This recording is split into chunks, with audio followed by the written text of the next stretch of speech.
Essa manhã eu estava terminando as minhas anotações e aí eu entrei na live da IPPTV. Se você não acompanha a IPPTV, essa é a TV missionária do Brasil. Então você acompanha lá, porque esse é um trabalho excepcional que os nossos irmãos da IPPTV têm feito. E aí eu entro lá e o homem de Deus está pregando o meu sermão. Então vamos começar. Abra sua Bíblia no livro do profeta Jonas. Vamos lá. Será possível isso? Claro que é possível, porque Ele é o Senhor da igreja. Amém, irmãos? Ele é o Senhor da igreja, Ele é o dono da igreja. Aí eu fiquei pensando, e aí, prego ou não prego? Prego ou não prego? O homem já pregou boa parte do meu sermão. Aí eu falei, mas a palavra de Deus não volta vazia. A palavra de Deus é viva e eficaz, mais penetrante do que qualquer espada de dois gumes. Mas irmão Ricardo, aí um pastor falou para mim bem assim, você tinha que ter pregado ela ontem. Vamos lá, livro do profeta Jonas, capítulo 1, vamos ler a partir do versículo 1. Uma coisa eu tenho certeza, você não vai esquecer de nenhuma dessas duas mensagens aqui. Porque um pregou e agora o outro vem pregar, e esse prego vai entrar e não sai dali. É prego batido, ponta virada. Vamos lá, livro do profeta Jonas, capítulo 1, versículo 1. Vamos ler todos juntos? Vamos ler do versículo 1 ao 3. Veio a palavra do Senhor a Jonas, filho de Amitai, dizendo: dispõe-te, vai à grande cidade de Nínive e clama contra ela, porque a sua malícia subiu até mim. Jonas se dispôs, mas para fugir da presença do Senhor, para Tarsis. E tendo descido a Jope, achou um navio que ia para Tarsis. Pagou, pois, a sua passagem, embarcou nele para ir com eles para Tarsis, para longe da presença do Senhor. Amém. Palavra do nosso Deus. Eu só sei que eu olhei um pouquinho da mensagem, eu falei, não vou ver mais, senão vão falar que o reverendo copiou o negócio. Meus irmãos, Deus fala aos nossos corações, Ele é o dono da igreja, o Espírito de Deus dirige os seus servos, dirige a sua igreja, e Ele fala aos nossos corações aquilo que nós precisamos ouvir. Então, se Deus colocou esse mesmo profeta rebelde no coração dos dois pregadores aqui da manhã, é porque Deus tem algo para falar conosco aqui. Está muito claro isso. Meus irmãos, o tema dessa minha mensagem é quando Deus muda o coração de uma nação. Diga comigo, quando Deus muda o coração de uma nação. Eu quero dizer a você, meus irmãos, que em toda a Escritura está muito claro a nós, e até nos dias de hoje, que Deus não deixou a terra sem testemunhas. Em toda a história da igreja, em toda a história do povo de Deus, Deus não deixou a terra sem testemunhas. E continua assim nos dias de hoje. A igreja é a testemunha viva de Cristo. A igreja é a prova viva da ressurreição do Senhor Jesus Cristo. Porque esses que o seguem, eles ressurgiram espiritualmente, da morte espiritual para a vida eterna em Cristo Jesus.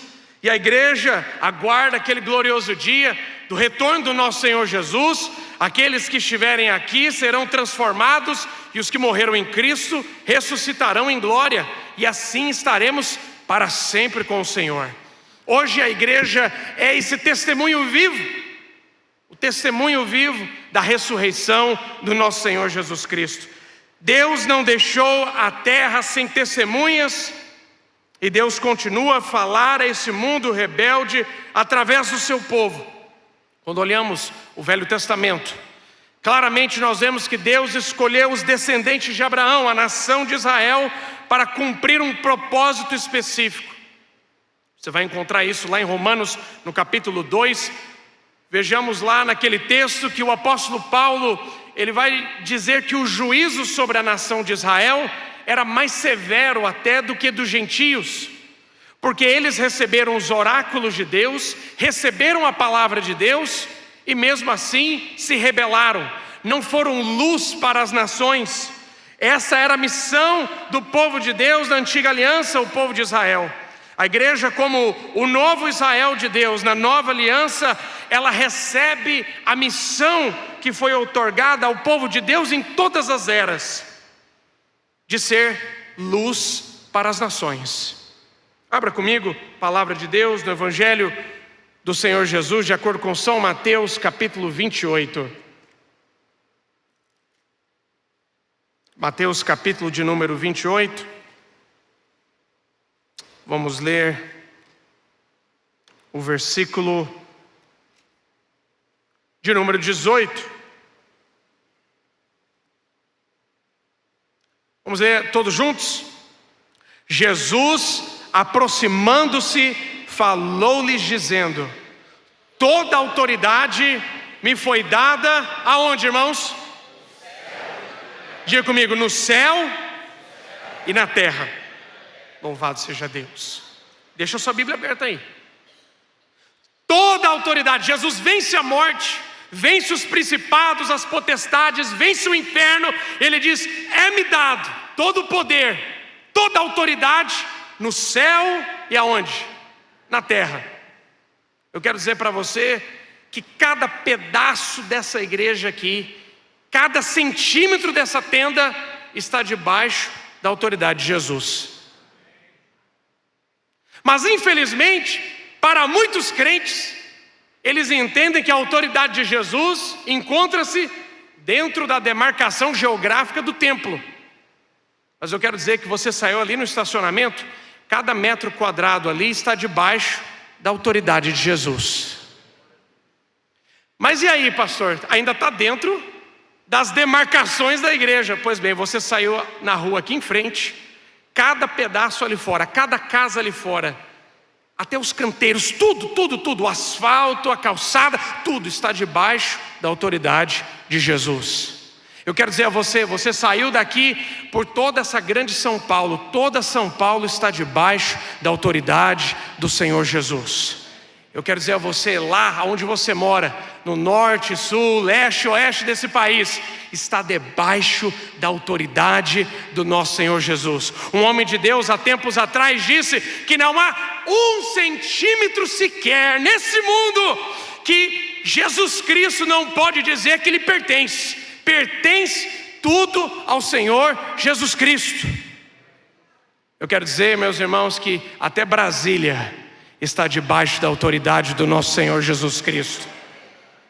O mundo inteiro, ele disse, toda a autoridade está debaixo da autoridade do Senhor Jesus. É-me dado toda a autoridade, todo o poder no céu e na terra. Quando a igreja vai cumprir a sua missão, quando missionários são enviados às tribos indígenas, aos quilombolas, aos países islâmicos, muitos perguntam, ao chegarem lá: que autoridade você tem para vir aqui falar desse Jesus? Que direito você tem de interferir na minha vida? Eu não aceito esse negócio não. Que autoridade você tem para dizer como eu devo viver a minha vida? A autoridade está aqui. Quando Jesus vence a morte, vence o inferno, vence os principados e as potestades, ele diz: é-me dado todo o poder no céu e na terra. Por causa disso, diz o texto no versículo 19, vamos ler: ide, portanto, fazei discípulos do que, irmãos? De todas as nações. E para por aí? Não. Batizando-os em nome do Pai e do Filho e do Espírito Santo. Parou por aí? Não. Ensinando-os a guardar todas as coisas que vos tenho ordenado. E o que a palavra de Deus diz aí? E eis que estou convosco todos os dias, até a consumação dos séculos. Bendito seja o nome do Senhor. A nova aliança, que é plena, que é mais abrangente, agora a igreja, ela tem a comissão do próprio Rei Jesus, de ir por todo o mundo. A grande comissão, ela é discipular as nações à obediência de Cristo. Tem duas coisas aqui, irmãos, que são claras a nós. A missão da igreja, ela permanece até a vinda do Rei. E qual é a missão que a igreja recebeu do Senhor Jesus? Discipular as nações à obediência de Cristo. Me diz uma coisa, todas as nações estão obedientes aos mandamentos de Cristo? Não. O Brasil, podemos dizer que é uma nação que está obediente aos mandamentos de Cristo? Não. De maneira alguma. Meus irmãos, nós vivemos em uma sociedade, em um país, em que nós temos aí aproximadamente 60 milhões de evangélicos. Uma taxa altíssima daqueles que se declaram pertencer a uma igreja evangélica. Contudo, entretanto, temos uma das maiores taxas de homicídio do mundo. O Brasil continua sendo um dos países mais violentos de todo o mundo. O Brasil continua sendo um dos países mais corruptos de todo o mundo. Então eu quero dizer a você, meu irmão, minha irmã, que está aqui nessa tarde, nessa manhã, nós temos uma missão a cumprir, e a nossa missão ainda não acabou. Até que o Senhor Jesus volte, ou até que essa nação esteja de joelhos perante a cruz de Cristo, reconhecendo que só há um Deus e só um mediador entre Deus e os homens, que é o nosso Senhor Jesus Cristo. Então a nossa missão não acabou. A grande comissão do Senhor Jesus de discipular as nações à obediência de Cristo Jesus. E Ele promete: eu estarei com vocês. Nós não estamos sozinhos, não. Aonde você for, meu irmão, minha irmã, e levar a palavra de Deus, aonde você evangelizar, aonde você orar por uma pessoa, saiba, Jesus está com você ali. Eis que estou convosco todos os dias, até a consumação dos séculos. Abra sua Bíblia comigo, 2 Coríntios capítulo 5, versículo 17.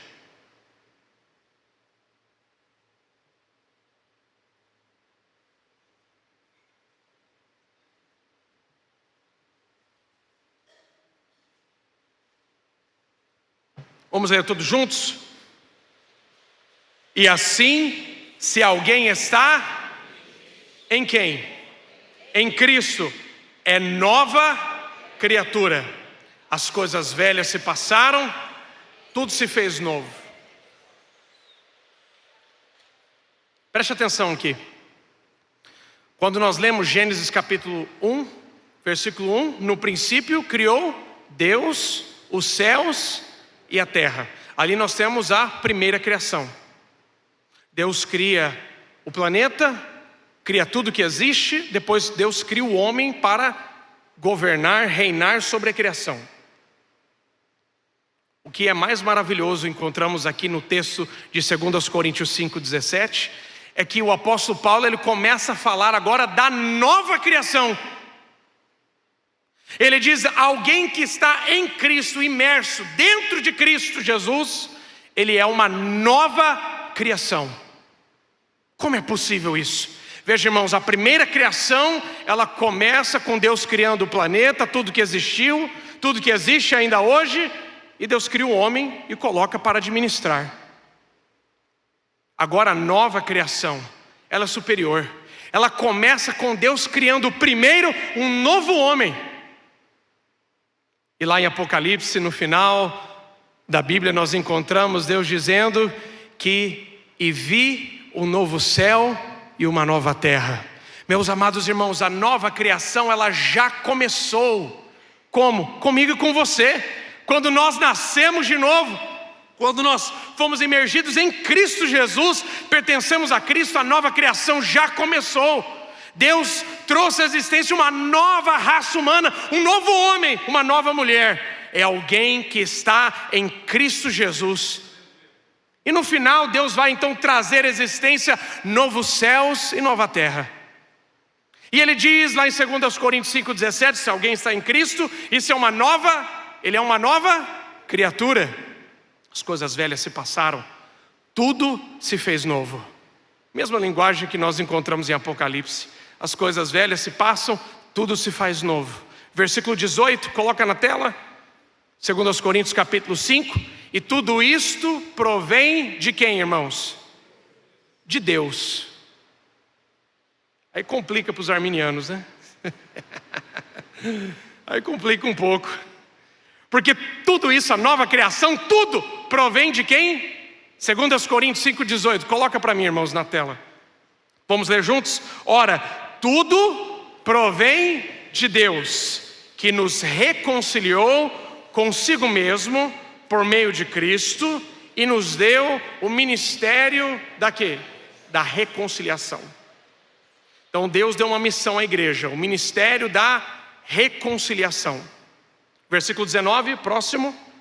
E o que é o ministério da reconciliação? Ele vai descrever agora, a saber que Deus estava em Cristo, reconciliando o mundo, reconciliando consigo o mundo, não imputando aos homens as suas transgressões.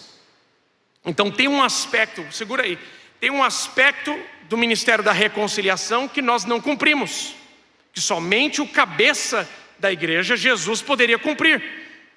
Ele é quem reconciliou o mundo consigo mesmo. Mas nós somos o corpo de Cristo. E se Ele nos deu um ministério da reconciliação, qual é o aspecto desse ministério que a igreja cumpre? O final do versículo. E nos confiou o quê? A palavra da reconciliação. Então essa é a nossa missão. A palavra da reconciliação. Versículo de número 20, vamos ler todos juntos? De sorte que somos embaixadores em nome de Cristo, como se Deus exortasse por nosso intermédio.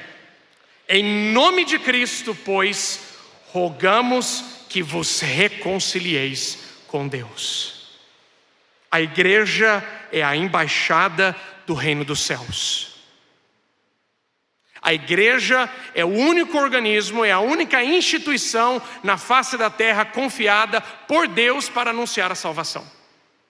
Você não vai encontrar a salvação em uma instituição educacional, você não vai encontrar isso numa instituição de saúde, você não vai encontrar em nenhuma outra organização a palavra da reconciliação.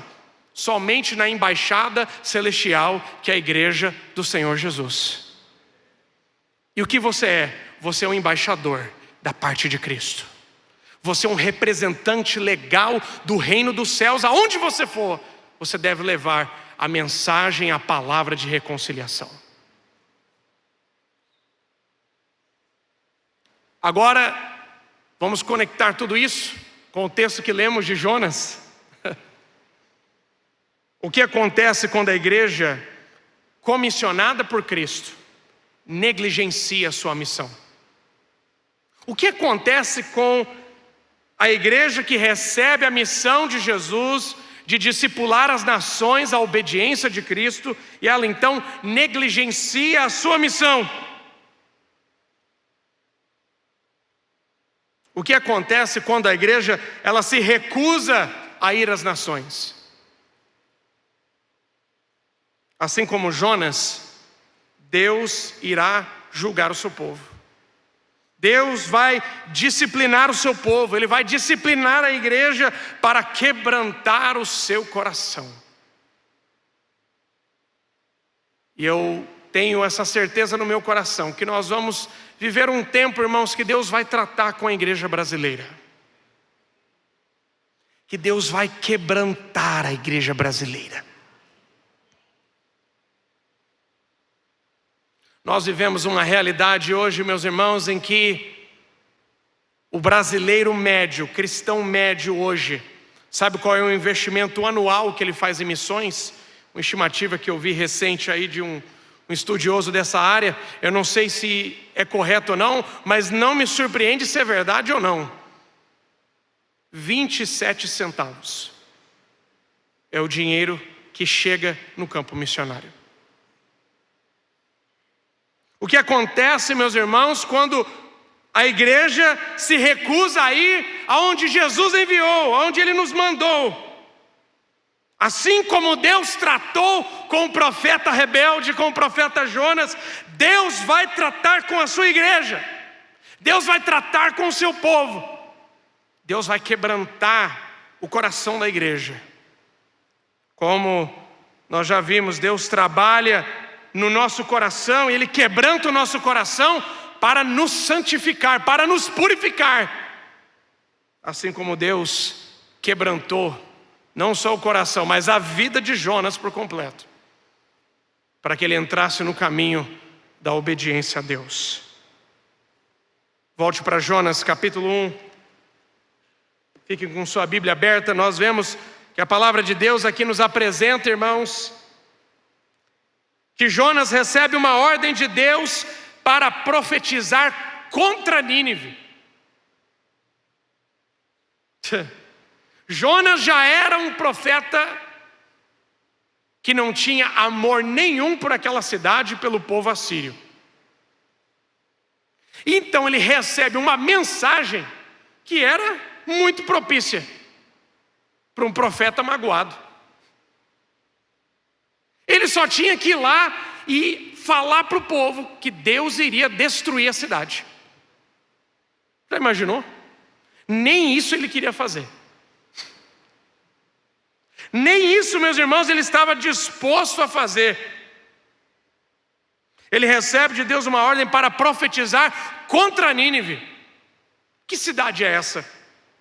Já foi, com certeza, já foi explorado, tratado isso. Nínive, o nome dessa cidade parece indicar a nós que esse é o local, a residência de Nimrod. Você vai encontrar lá no início de Gênesis. A origem do paganismo é ali, que significa a cidade do peixe. Mas como que essa cidade, ela é chamada de a cidade do peixe, se ela está muito longe, a 900 quilômetros do mar? Como é que pode isso? Por que chamar a cidade de a cidade do peixe, se Nínive ficava tão longe do mar? A verdade é porque essa cidade, ela era conhecida pela sua idolatria a dois deuses falsos. Eles cultuavam a deusa Nanshi, que era o deus peixe, e eles cultuavam também a Dagon. Dagon, um falso deus com a cabeça de peixe e o corpo de homem. Eles eram conhecidos pela sua idolatria. E assim, meus irmãos, nós saímos do mundo afora e vemos que cada nação é conhecida por algo. Cada nação é conhecida pelos seus estereótipos. Quando eu falo de Itália, Toscana, o que você pensa? Já na comida, né?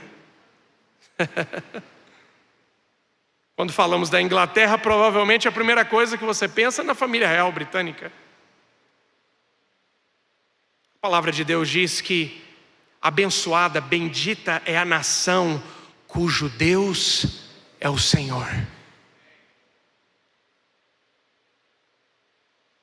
Meus irmãos, a nossa oração deve ser nessa conferência que Deus venha quebrantar a igreja brasileira de tal forma que o evangelho seja genuinamente pregado e venha produzir uma mudança e uma transformação social na nossa sociedade. Que o Brasil não seja mais conhecido como um país da corrupção, que o Brasil não seja mais conhecido como um país da violência, mas que seja verdadeiramente conhecido como uma nação cujo Deus é o Senhor e um grande celeiro de missionários para o mundo afora. Aquela cidade era conhecida pela idolatria. Uma cidade grande, mais de 12 quilômetros quadrados, 3 dias para você atravessar de uma ponta a outra. Quantas pessoas viviam nessa cidade? Estimativas entre 600 mil e 1 milhão de pessoas. Porque lá no final do capítulo 4 de Jonas, nós vemos que você tem pelo menos 120 mil crianças ali. naquela cidade. Ela era a capital do Império Assírio. O Império Assírio, ele vai durar do ano 900 até o ano 607 antes de Cristo, até que eles foram conquistados pelos babilônicos. Por que Jonas não queria ir a Nínive? Eles eram conhecidos por sua crueldade. Povo brabo. Pensa num povo cruel. Eles eram conhecidos pela sua brutalidade, a ponto de que quando os assírios eles cercavam uma cidade, os habitantes daquela cidade, eles preferiam cometer suicídio do que se deixar serem capturados pelos ninivitas.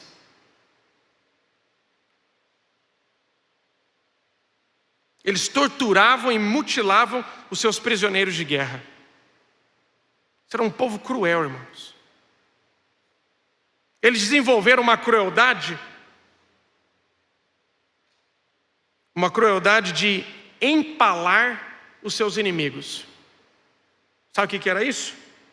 É atravessar o corpo de uma pessoa com uma estaca, jogar a pessoa na estaca de cima para baixo e deixar a pessoa ali agonizando. Sabe o que os assírios faziam? Eles empalavam milhares de pessoas e deixavam ela ao céu aberto, agonizando até a morte. Será que o povo tinha medo deles? Esse era um povo terrível. Essa é uma nação e uma cidade sangrenta. A palavra de Deus nos mostra que eles se arrependeram na geração de Jonas, mas Deus vai destruir Nínive e o Império Assírio 150 anos depois, após a profecia de Naum. Nos dias de Jonas eles se arrependeram, mas quando o profeta Naum vai lá, vai declarar juízo sobre eles, e Deus então julga os assírios e os entrega na mão dos babilônicos. Quem é Jonas? Quem é esse homem? Jonas é talvez o candidato ou o profeta, o candidato ao ministério mais desqualificado que tinha. Eu consigo imaginar aqui, pastor Jair, o profeta Jonas vindo na reunião do presbitério de Pinheiros para ser entrevistado pela Comissão de Legislação e Justiça, e eles vão perguntar, ao candidato ao campo missionário: Jonas, você vai para onde? Olha, o meu chamado é para lugar tal, mas eu não quero ir não. O que você tem a dizer desse povo? Esse povo, eu tenho ódio desse povo, tenho raiva deles. E aí, Jonas, você vai? Não, eu prefiro morrer do que ir para lá. E aí, pastor Jair, passava ou não passava o exame? Será que a junta missionária ia apoiar ele?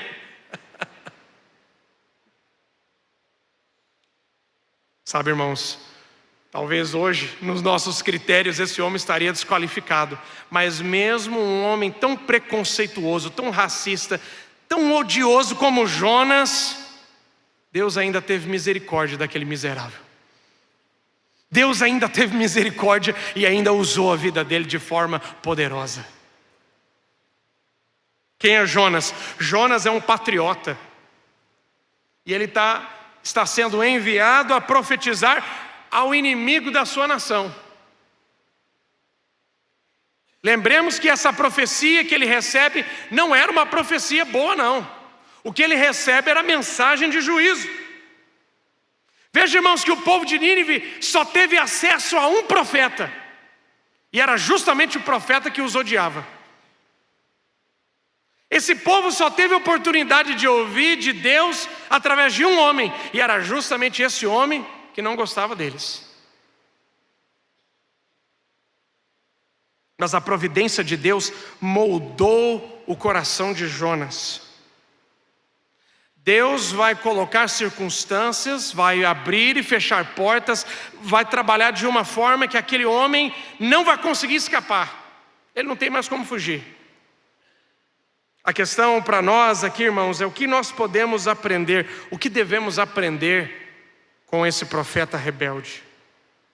Vejamos a fuga. Versículo 3 do capítulo 1 de Jonas diz, vamos ler todos juntos: Jonas se dispôs para fugir da presença do Senhor para Tarsis. Então veja,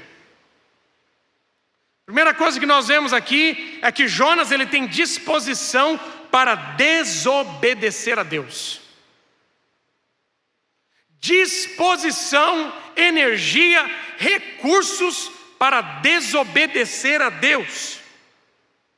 De Jope a Nínive dava 900 quilômetros por terra, não tinha que pegar barco, nada. Mas ele vai para Tarsis, aproximadamente 4.000 quilômetros de distância. Olha o que diz o texto aqui, ainda no versículo 3: E tendo descido a Jope, achou um navio que ia para Tarsis, pagou, pois, a sua passagem e embarcou nele. Ele tirou dinheiro do bolso, irmãos, para desobedecer a Deus. E você vai se maravilhar como um coração rebelde, ele gasta às vezes todos os recursos que tem para desobedecer a Deus. Não era barato não, irmãos. 4.000 quilômetros esse homem indo em direção à região que hoje é aproximadamente ali a Espanha. Ele dispõe recursos para fazer o que Deus não mandou. E o que Deus fala conosco na nossa geração, no nosso país, o que Deus tem a dizer com o exemplo desse homem? Assim, irmãos, são muitos dos profetas da nossa geração, que se dispõem dos seus recursos, de tudo que tem, para fazer o que Deus não mandou, que irão a longas distâncias para desobedecerem a Deus. Veja, meus irmãos, que ele não precisava gastar todo o tempo e recurso que ele gastou para obedecer a Deus, porque o caminho da obediência era mais próximo. O caminho da obediência era mais perto. Louvado seja o nome do Senhor. Ele tem disposição para desobedecer a Deus. Sabe o que nós vemos, irmãos, na vida de muitas pessoas? A pessoa, quando estava no mundo, gastava milhares e milhares de reais em prostituição, em bebedice, em tudo quanto é tipo de prostituição, tudo quanto é tipo de imundícia. Aí o miserável foi convertido a Jesus, foi salvo, recebeu vida eterna. Aí tem a oportunidade de contribuir com a obra missionária, ele fecha o coração. Todo o recurso que ele tinha antes, ele gastava para desobedecer a Deus. Vejamos, irmãos, que o caminho da obediência era mais próximo. Louvado seja o nome do Senhor. Que Deus venha trabalhar nos nossos corações, irmãos. Segunda coisa que nós vemos na vida de Jonas, através da fuga dele, é que ele tinha um coração fechado. Vamos ler do versículo 4 em diante. Mas o Senhor lançou sobre o mar um forte vento, e fez-se no mar uma grande tempestade, e o navio estava a ponto de se despedaçar. Então os marinheiros, cheios de medo, clamavam cada um ao seu Deus, e lançavam ao mar a carga que estava no navio, para aliviarem o peso dela. Jonas, porém, havia descido ao porão e se deitado e dormia profundamente.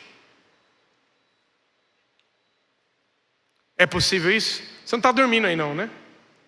Chacoalha o seu irmão do lado aí. Dorme não. Um coração fechado, irmãos. O barco está quase afundando e eles estão dormindo. Meus irmãos, nós olhamos, está tudo ao nosso redor. A nação, a política, o governo, está tudo indo de água abaixo. E tem crente dormindo. O coração fechado, irmãos. Esses homens estão lá desesperados, buscando se salvar na sua falsa religião, e o profeta está lá no porão dormindo.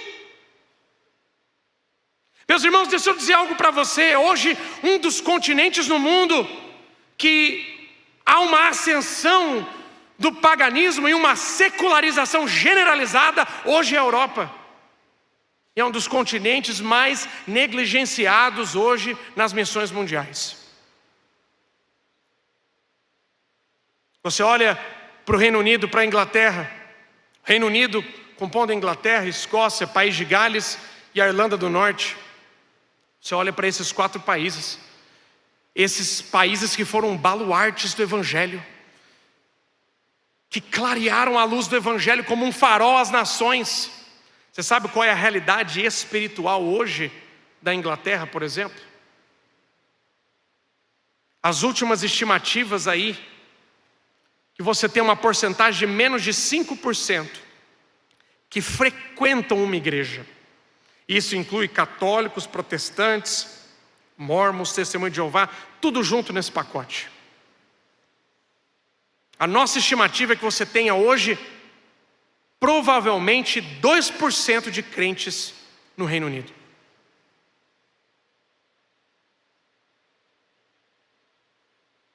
Essa é a situação espiritual que nós encontramos na Europa. Das 9.000 cidades da Espanha, hoje você tem em torno aí de 8.700 cidades que não tem uma igreja evangélica. Você vai para a Itália, as estimativas é 0,3% de protestantes. Um continente que tem sido abandonado espiritualmente. E você vai conversar com as pessoas, não adianta você querer convidar elas para vir para a campanha da prosperidade, porque eles não precisam de dinheiro, não estão preocupados com isso. Não adianta você falar para eles, olha, vem aqui essa semana aqui que vai ter um avivamento de cura, você vai resolver tudo. Eles têm bom plano de saúde, conseguem se resolverem, não estão preocupados com isso não. Mas estão tentando se salvar com uma falsa religião, com seus falsos deuses. Você vai conversar com as pessoas, irmãos, o que mais me chocou e tem me chocado até nos dias de hoje, é você chegar e conversar com uma senhora de 84 anos de idade, ateísta, e que a vida inteira nunca acreditou em nada. Essa é uma das coisas mais chocantes que você pode imaginar. É você olhar para famílias, como no caso da família da minha esposa, que é a única pessoa crente da sua família, e você pesquisar, procurar na árvore genealógica qual é a última pessoa crente dessa família. E a última pessoa crente está há 120 anos atrás. 3, 4, 5 gerações. Você sai numa escola e conversa com uma criança e você pergunta, você já ouviu a história de Davi e Golias? A criança nunca nem ouviu falar quem é Davi e quem é Golias. Um continente, irmãos, mergulhado na secularização e no paganismo. Mas o que nós vemos hoje, o contexto da igreja brasileira? E o que eu estou falando aqui não se aplica à igreja de Pinheiros, não. Eu já vou dizer o porquê que não se aplica. Essa aqui é uma exortação para a igreja no geral no Brasil, que tem negligenciado o trabalho missionário. O que nós vemos, irmãos? Nós vemos igrejas que têm condições. Nós temos igrejas que têm condições e recursos para enviar missionários. Há 2 anos atrás eu estava pregando no Brasil, estava numa igreja e um pastor veio e me perguntou e falou bem assim, quanto custa para manter um missionário na Inglaterra hoje? Sabe por que as pessoas não querem enviar missionários para a Europa? Porque custa caro, irmãos. O preço é alto. Quanto custa? Na época eu falei, olha, por causa da desvalorização do real, em frente à libra e o dólar e as moedas internacionais, hoje você precisa em torno aí de 500 a 600 mil reais por ano para você manter um missionário lá. No mínimo, não estou falando... Isso aqui, irmãos, é o sustento equivalente a um professor de escola. Tá bom? Não é vida luxuosa, não. Nossa, pastor, é muito caro. É muito caro investir na Europa. Passou alguns instantes, estavam conversando lá, e eu ouço a conversa, eles começaram a falar de um painel de LED. Quanto custa? Estavam fazendo o pedido do painel de LED. Não, o painel de LED vai ficar em R$700 mil. Nossa, tá barato. Mas pastor, você não é um hipócrita, tem um painel de LED aí atrás de você? Sim, irmãos, tem um painel de LED aqui. Mas tem R$18 milhões sendo investidos só neste ano no trabalho missionário. São 200 missionários no Brasil e no exterior mantidos somente com o trabalho da Igreja Presbiteriana de Pinheiros. Louvado seja o nome do nosso Senhor Jesus Cristo. Louvado seja Deus. O povo está tentando se salvar e o profeta está lá no porão do barco, dormindo. O que vai acontecer? O barco vai afundar. Ou o profeta sai ou o barco vai afundar, alguma coisa vai acontecer. Olha o que diz o texto, vamos continuar. Versículo 6, chegou a ele o mestre do navio e lhe disse: que se passa contigo? Veja, o descrente chegou para ele. Que se passa contigo? O que está acontecendo com você, rapaz? Agarrado no sono, levanta-te e invoca teu Deus. Talvez assim esse Deus se lembre de nós, para que não pereçamos. Olha o avivamento começando aqui, ó. Eu ouvi certa vez de um missionário contando que esteve em uma cidade na Europa pregando o evangelho, cidade que não tinha uma igreja evangélica. No final da pregação, uma senhora veio que foi convertida ao Senhor, chorando, e falou bem assim: hoje minha vida foi transformada, hoje eu entendi de fato que Jesus morreu pelos meus pecados. E aquela mulher chorando disse, aquele missionário falou a ele: mas se tudo isso é verdade, como agora eu sei no meu coração, a minha pergunta para o senhor é: por que vocês nunca mandaram ninguém para a minha cidade antes? Por que até hoje não tem uma igreja aqui na minha cidade? Meus irmãos, nós temos aqui o mestre do navio, um pagão, chamando a atenção do profeta: clama ao teu Deus. Meu irmão, a coisa está feia, né? Quando o mundo tem que cobrar oração da igreja. Quando o mundo lá fora entende mais de oração do que o povo dentro do barco. Vamos ler o versículo 7. E diziam uns aos outros: vinde, lancemos sortes, para que saibamos por causa de quem nos sobreveio este mal. E lançaram sortes, e a sorte caiu sobre Jonas. O azar, né? O azar caiu em cima dele aqui. Então lhe disseram: declara-nos agora por causa de quem nos sobreveio este mal. Que ocupação é a tua? De onde vens? Qual a tua terra e de que povo és tu? Ele lhes respondeu: sou hebreu, temo ao Senhor, Deus do céu, que fez o mar e a terra. Vamos ler o versículo 10 todos juntos? Então os homens ficaram possuídos de grande temor e lhes disseram: que é isto que fizeste? Pois sabiam os homens que ele fugia da presença do Senhor, porque ele o havia declarado. Disseram-lhe, versículo 11: que te faremos para que o mar nos acalme? Porque o mar se ia tornando cada vez mais tempestuoso. Respondeu-lhes: tomai-me, lançai-me ao mar, e o mar se aquietará. Porque eu sei que por minha causa vos sobreveio essa grande tempestade. Está todo mundo ali sofrendo por associação por causa dele. Mas veja como Deus, na sua providência, até mesmo na desobediência, meus irmãos, desse profeta, ele vai salvar os tripulantes desse barco. Diz a palavra de Deus. Vamos ler o versículo de número 13. Entretanto os homens remavam, esforçando-se por alcançar a terra, mas não podiam, porquanto o mar ia se tornando cada vez mais tempestuoso contra eles. Versículo 14, vamos ler juntos? Então clamaram ao Senhor e disseram: ah, Senhor, rogamos-te que te não pereçamos por causa da vida deste homem, e não faças cair sobre nós este sangue, quanto a nós, inocente, porque tu, Senhor, fizeste como te aprouve. Ó, Pai, eles estão dando aula de teologia para nós aqui. Acabaram de se converter, eles já entendem de oração, já entendem da soberania de Deus, já entendem que tem que obedecer a Deus, estão clamando a Deus por misericórdia. Um avivamento aconteceu ali naquele navio. Aleluia. E levantaram Jonas e o lançaram no mar, e cessou o mar da sua fúria. Vamos ler o versículo 16 juntos?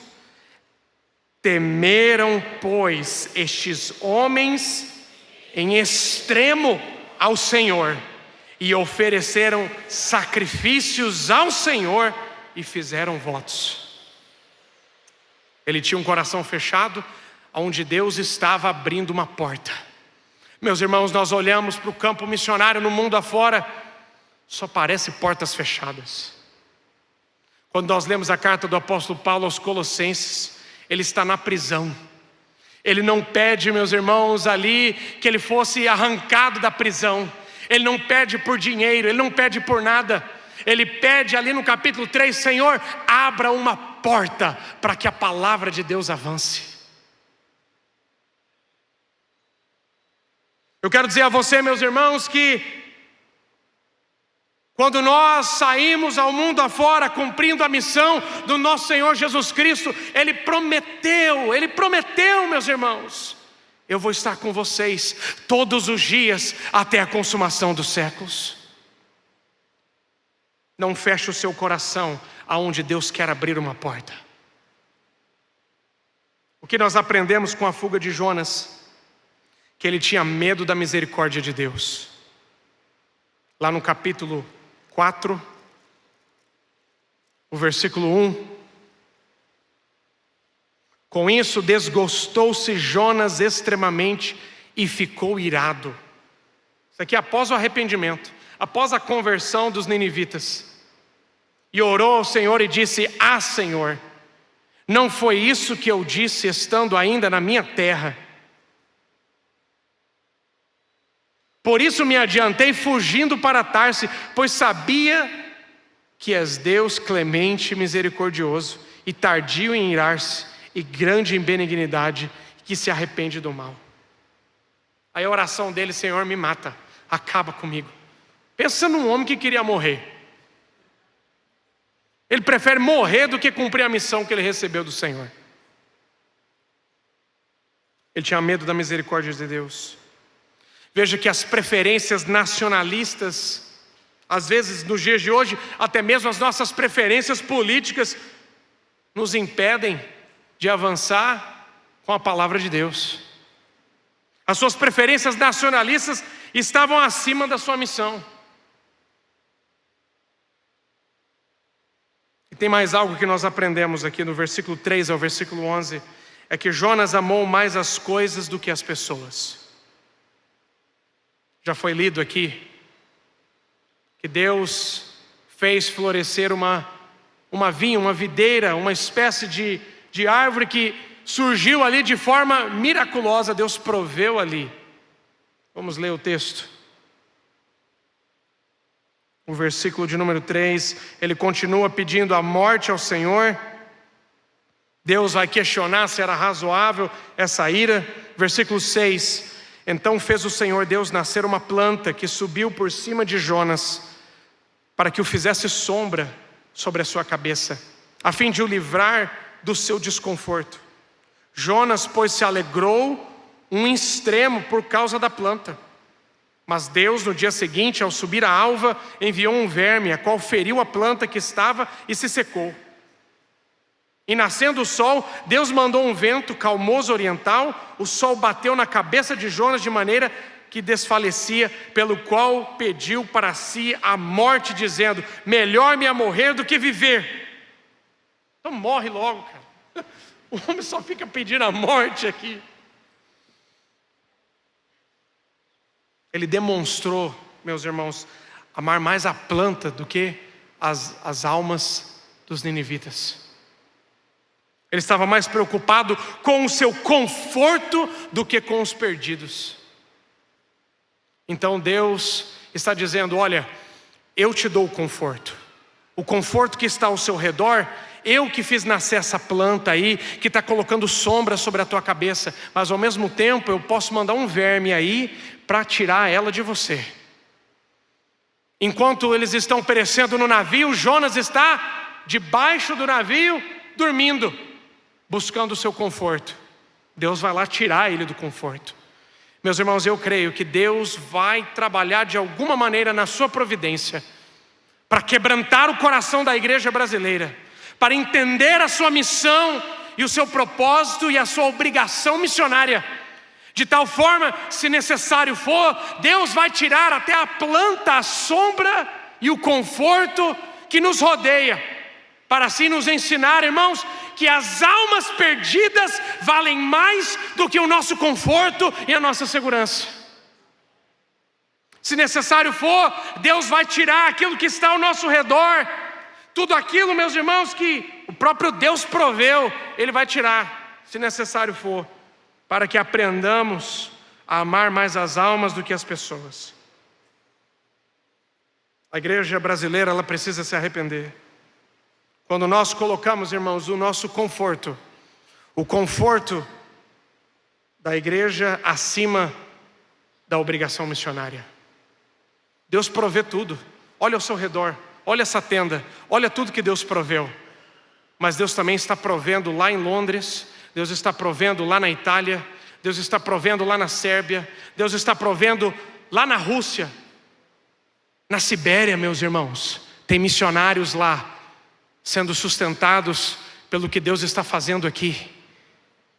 Na África, na China, meus irmãos, Deus está fazendo uma obra maravilhosa. Louvado seja o nome do nosso Senhor Jesus Cristo. Sim, meus irmãos, Deus proveu conforto a nós. Isso tudo é dádiva de Deus. Mas não se esqueça que você tem que amar mais as almas do que as coisas. Você tem que amar mais as vidas do que o seu conforto. Você tem que amar mais os perdidos do que o conforto da sua casa ou até mesmo da sua igreja. Deus ensinou uma lição. Ele precisou se arrepender disso. Assim, irmãos, como nós precisamos nos arrepender. Qual foi a mensagem de Jonas? A mensagem de Jonas foi uma mensagem de juízo. Não foi uma mensagem de boa notícia. Você já reparou isso? O profeta, quando ele chega finalmente, depois de ser vomitado na orla, andar 900 km, chegar lá em Nínive, ele começa a sua pregação. 40 dias e essa cidade aqui, não vai sobrar nada. Eu acho que ele estava feliz essa hora, né? 40 dias vai pegar fogo aqui, não vai sobrar nada. O povo da cidade, como é? 40 dias. Ele começa a pregar de uma ponta a outra, dizendo: 40 dias. E não vai sobrar nada. Deus vai revirar essa cidade do avesso aqui. O juízo de Deus chegou em Nínive. A mensagem foi de juízo. Qual é a mensagem que nós temos hoje? Arrependam-se e crede no Evangelho. Arrependei-vos, porque é chegado a vós o reino dos céus. Mas essa não foi a mensagem de Jonas a Nínive? Não foi nem arrepende-se. Foi a mensagem o seguinte: 40 dias e Nínive será destruída. E o povo se arrependeu, sem nenhuma garantia de salvação. Não havia promessa de redenção ali não. Eles se arrependeram, clamando a Deus. Quem sabe Deus terá misericórdia de nós. O rei e o povo se arrependeram.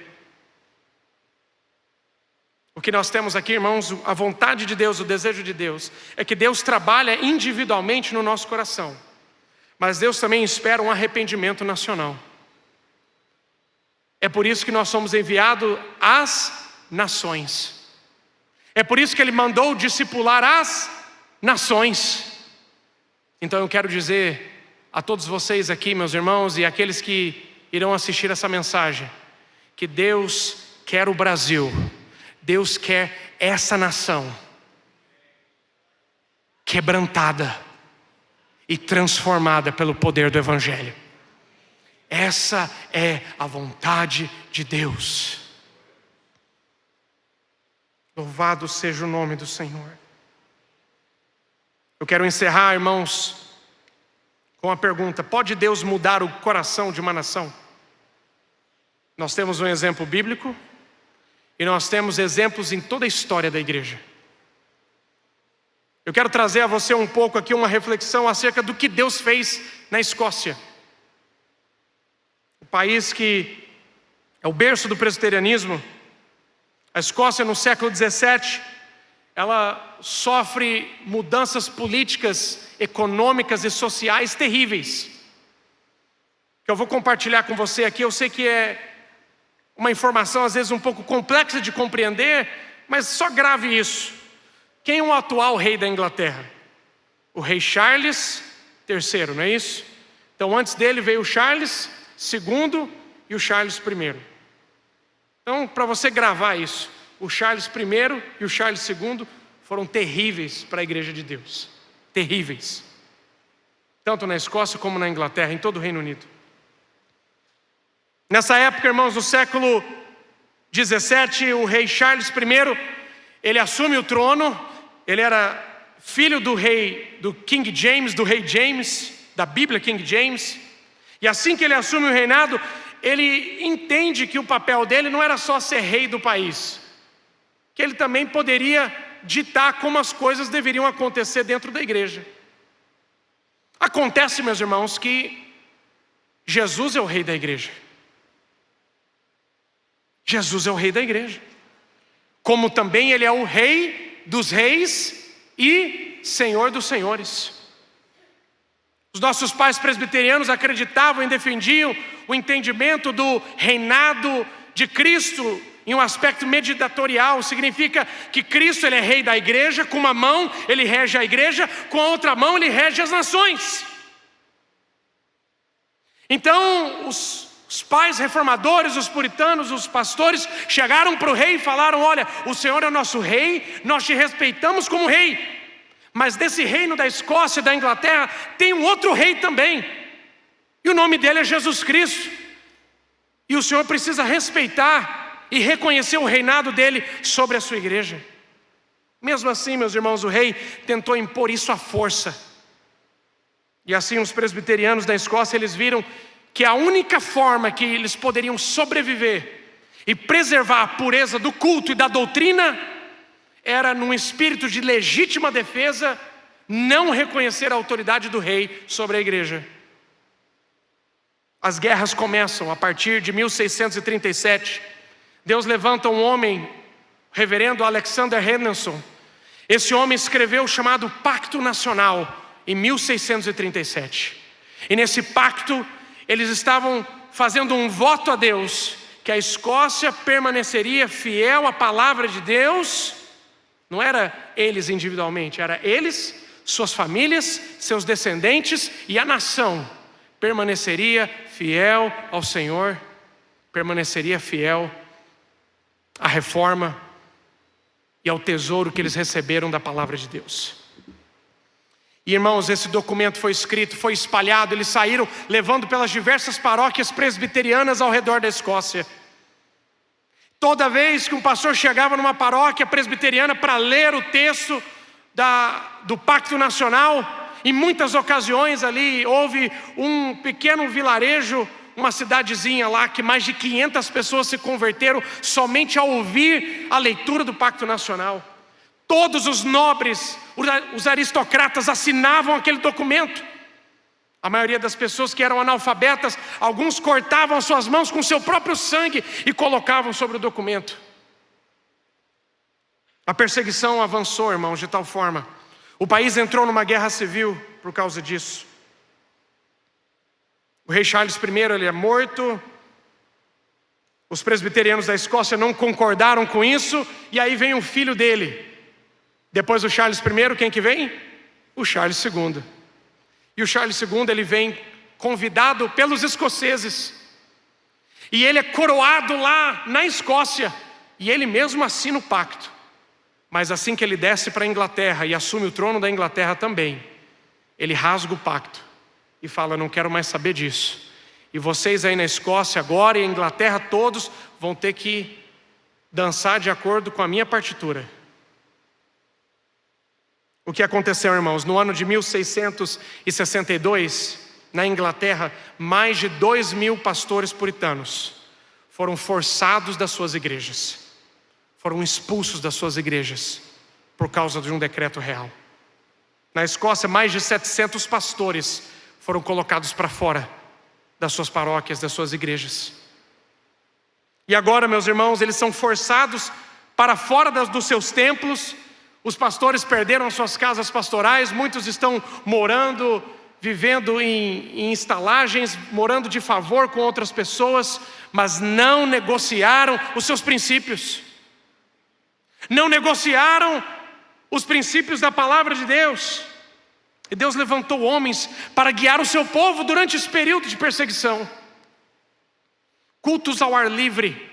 Irmãos, nós estivemos lá recentemente agora, juntamente com o presbítero Quirino, da IPP-TV, e nós estamos agora, no meado desse ano, vamos ter um documentário que será lançado, contando a história desses homens. Estivemos lá nesses locais, perto de um precipício. Juntou-se ali entre 10 e 12 mil pessoas, no frio da Escócia, meu irmão, por 3, 4 horas ali, para participar de um culto da ceia do Senhor. Deus guiou o seu povo. A perseguição veio de tal forma, o rei decretou que todos os cultos ao ar livre eram ilegais, e aqueles que estiverem ao ar livre cultuando eram para serem presos e mortos. E aí nós temos as histórias extraordinárias. Tem gente que fala que presbiteriano não acredita nessas coisas, né? Mas a nossa história está repleta daquilo que os puritanos chamavam de atos da providência. Em um determinado local, eles estavam no meio de um culto, o pastor pregando ali para os irmãos da igreja, ao ar livre, naquele frio da Escócia, irmãos, naquele vento que corta a alma, terrível.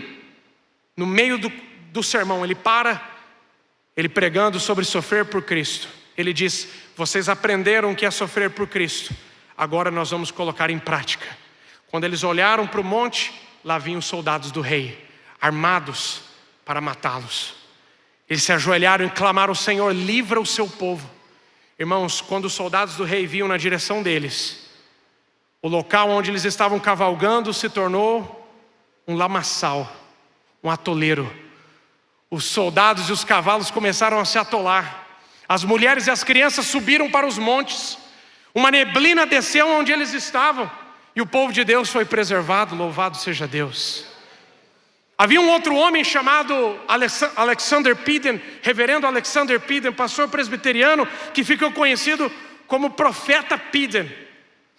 Explica essa agora. Explica essa. Em um determinado local, ele estava pregando para a sua igreja, para a sua congregação, e ele para no meio do culto e manda o povo se ajoelhar, e ele clama: Senhor, cobre-nos com as suas asas, fazendo referência ao Salmo 91. Os soldados do rei vieram, uma neblina, irmãos, desceu onde eles estavam, e os esconderam, e os soldados ficaram como cegos e não conseguiam encontrá-los. Mas, irmãos, aconteceram também muitos irmãos que foram mortos e perseguidos. Em uma determinada ocasião, em 1682, o reverendo Alexander Peden foi pregar num culto e realizar uma cerimônia de casamento. Termina o culto, ele chega para a jovem que acabou de se casar e disse a ela: olha, veja bem que você aproveite bem o seu marido, porque você não vai ter ele por muito tempo. Cuide bem do seu marido e deixe uns panos de linho, porque você vai precisar. 2 anos depois, os soldados do rei vieram na casa deste homem, que era um presbiteriano, que defendia o pacto, que defendia a fé reformada, que não aceitava as imposições heréticas do rei dentro da igreja. Esse homem foi morto diante da sua família, martirizado ali, e quando a mulher olha ao lado, lá estava os lençóis de linho que ela teve que enfaixar o seu marido. Claro, irmãos, isso não era algo que eles viviam todo dia, eram atos da providência de Deus, coisas extraordinárias que aconteceram, que nós vemos Deus intervindo na história para preservar o seu povo. Nos anos de 1680 começou o período da matança. Qualquer pessoa que fosse encontrada com uma Bíblia na Escócia, andando na rua, você só podia ter a Bíblia dentro da igreja, mas andando com a Bíblia na rua, você poderia ser preso. E sabe o que aconteceu, irmãos? Muitos foram presos e foram vendidos como escravos.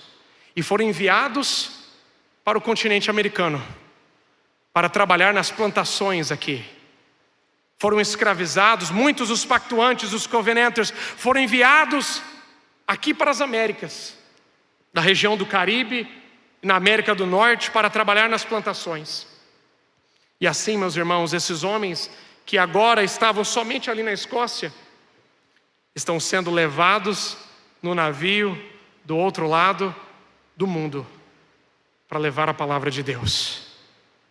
E há 159 anos atrás, daquele mesmo local onde esses homens foram lá, involuntariamente vendidos como escravos, agora chega o trabalho missionário presbiteriano aqui no Brasil. Louvado seja o nome do nosso Senhor Jesus Cristo.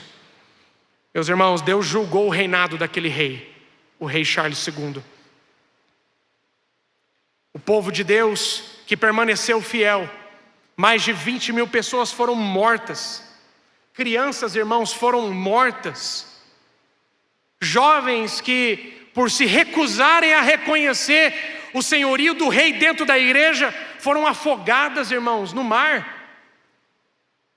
Muitos foram presos, mas Deus julgou o reinado daquele homem. Em 1689 e 1690, um rei crente mesmo de verdade sai da Holanda e vem para a Escócia e para a Inglaterra.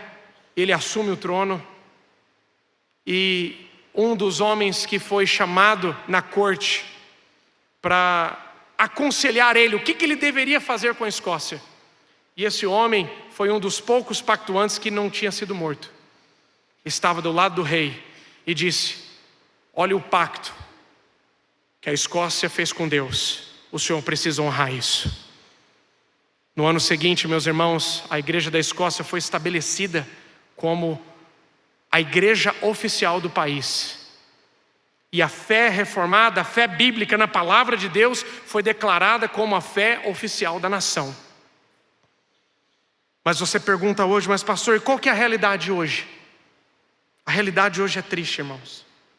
Mais de 60% dos escoceses, mais de 60% deles, não acreditam na vida após a morte. Como ouvirão se não há quem pregue? Como pregarão se não forem enviados?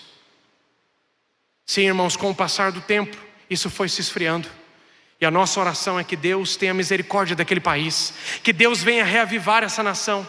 Meus irmãos, nós precisamos de missionários, nós precisamos de recursos. Ore por nós, contribui com a junta missionária, faça parte daquilo que Deus está fazendo. Como ouvirão se não há quem pregue? Meus irmãos, que Deus tenha misericórdia da igreja brasileira. Sim, a resposta para a pergunta que começamos esse sermão: pode Deus transformar o coração de uma nação? Sim, Deus transformou o coração do rei e do povo de Nínive. Deus transformou muitas nações europeias do paganismo para a verdadeira fé bíblica. Deus pode transformar verdadeiramente esse país, irmãos, em uma nação que verdadeiramente reconhece Jesus como Senhor.